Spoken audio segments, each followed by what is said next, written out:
Okay, you can see we're down to 41 microns and we're only dropping by tenths of a micron per second, or maybe a little bit more. And it actually tells you when you get down here, because remember from the last video, at minute number 4, right there, if it will, this does not like to get right where I want it to get to 200 microns, was, what was it, 4 minutes and 53 seconds to get to 200 microns. So right now we're going in, you can see right here, minute number 15 we're coming up, but remember we started at minute number 4, not minute number 5. I turned it on at minute number 4, and so now we're approaching minute number 17 and we're down to 38 microns right there. So that is the difference using a high vacuum rated 3/4 inch silicone vacuum hose, not using refrigerant gauge hoses. If you watched all the other videos that I just released the other night, then you can see the difference between this hose and using refrigerant hoses. This is why you don't use refrigerant hoses for drawing vacuum. You use vacuum hoses for drawing vacuum. There's a difference. You don't run refrigerant through these, you only run vacuum. Refrigerant hoses were never ever meant for trying or attempting to pull a deep vacuum.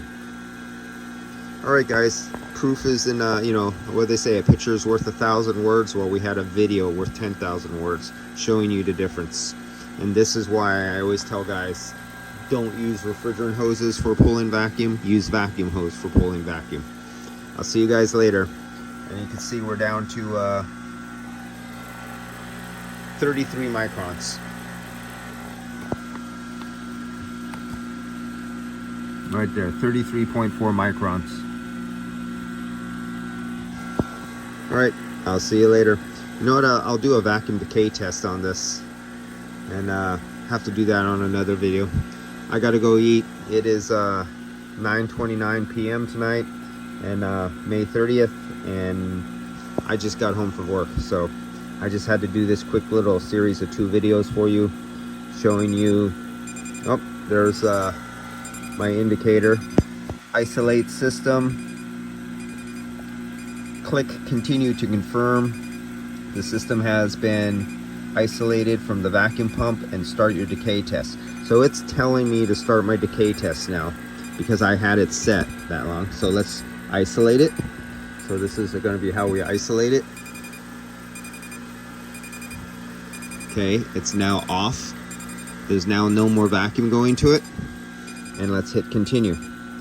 And now it's going to start the vacuum decay test. And I guess after I finish eating something, I'll come back and show you. But as you look right here, it's not moving. So I have the vacuum off. Ah, pass.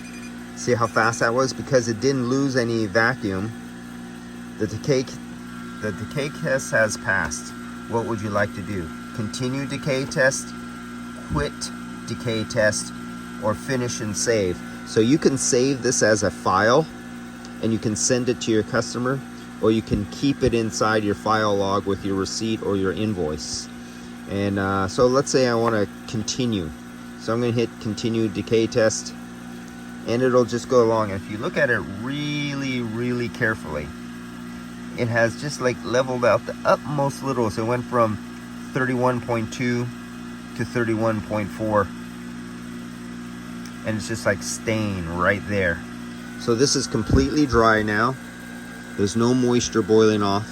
So this is what a proper decay should look like. There, we went to 31.5.